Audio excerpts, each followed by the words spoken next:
Today's topic is rural roads. So I think it's a high time, it's a really good time to discuss about rural roads at this moment. So the roads affects agriculture and rural development in many ways. So it moves agricultural products and inputs from and to the market, and improve access to services such as education, health, agriculture technology, knowledge and information, and it helps the development of rural non-farm and small rural towns. It also helps to promote migration from rural to urban areas and from rural to rural areas, urban to urban areas. And it helps to improve food security of rural population during food crises, such as the one we are facing today. So many poor simply do not have access to food because of a lack of access to rural infrastructure, particularly rural roads. Now, how do we define rural roads? I think our speaker, I'm going to introduce her later. The rural roads are those roads that linking agriculture fields to the local market and from the local market to a main highway network. But unfortunately, the rural roads is like a stepchild, so nobody really pays attention to it. If you look at the agricultural development agenda, the rural roads are usually not in their agenda. They may list the rural roads as one of the items they wanted to focus on, but usually there's no money for rural roads. It's in the agricultural development agenda. Then in transportation sector, rural roads is also often ignored. I think this January, Dominic and I participated in a conference on transportation research board. 5 or 6 sort of people who have worked on these issues for the last, 10 years or something, even 15 years. So we shared a platform, but not too many people came. We had, 10. First session right. On a Sunday. Okay. So, well, that really means the general transportation, does not pay attention to rural roads. So it's like a stepchild.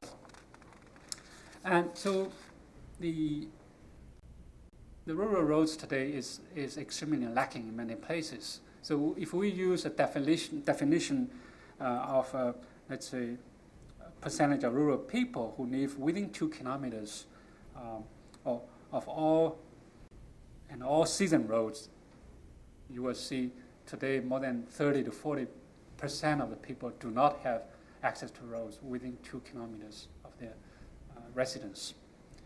And that situation has not changed very much.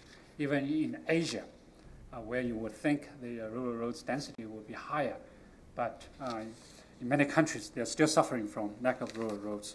For example, in Bangladesh, 63% of the people live 2 kilometers away from, let's say, even the very basic rural roads. 40% in India, 85% in Nepal. Even in Vietnam, Dominic is going to talk about the 24%. So 24% of Vietnamese do not have roads within their 2 kilometers of their residence. So our speaker today is Dominic. I don't think I need a sort of a very detailed introduction. I know when I begin my work on public spending, the first book I got hold of is Dominic's book, right? I don't know whether you still remember. It's published in 1995 by the Johns Hopkins. So that was one of the books that really highlights the importance of public spending in helping the poor using various through various instruments, directed transfer, targeted interventions, and so on. So I thought that was one of the first books I got in my hand. Dominic is currently the lead economist in poverty reduction and economic management at the World Bank, so-called PREM. She used to work under the Development Research Group. So her research interests are in general areas of poverty and public expenditures. She has a master's degree from London School of Economics and a PhD from Australian National University. She began her career in the bank in 1990. As I remember, she was one of the core member of the WDR to 1990. Okay, that's 18 years ago. So we are IFPRI was heavily involved in WDR 2008. That was about 18 years ago. So Dominique was. I don't know. Okay, so I forgot that part. So she has really worked in many countries. As I remember, she worked on Morocco, Vietnam, right? Some, well, not too much African yet, but I would think you will expand your work to Africa. So today, she will talk about the rural roads and the local market development using Vietnam as a case.